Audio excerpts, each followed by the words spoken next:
High! সেদিন বিকেলে আমি আর সিমি মিলে একটু বেরিয়েছিলাম।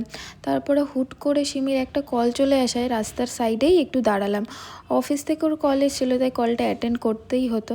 তারপরে ও কলটা অ্যাটেন্ড করে নিল। তারপর আমরা একটু হাই রোডের দিকে যাচ্ছিলাম, কারণ হাই রোডের দিকে না চায়ের দোকান আছে কয়েকটা, ওই চায়ের দোকানেই আমরা যাই বেশিরভাগ দিনই।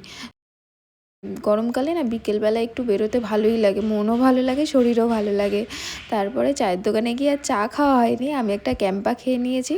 তারপর সিমি আমাকে একটা এগরোল কিনে দিয়েছিল। আমরা তো বাইরে বেরোলেই খাওয়া দাওয়া করতেই থাকি। তো দেখো এগরোলটা কত বড় ছিল, আমি আবার সিমিকে মেপে দেখাচ্ছিলাম যে দেখ পুরো তোর সাইজের লাগছে।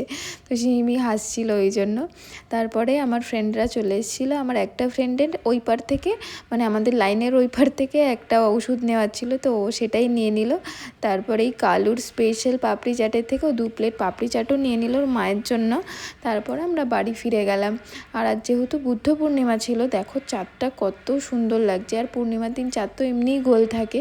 তো চাঁদ দেখতে দেখতে বাড়ি চলে আসলাম। টাটা, আজকের ভিডিওটা এইটুকুনি, দেখা হবে অন্য কোনো ভিডিওতে।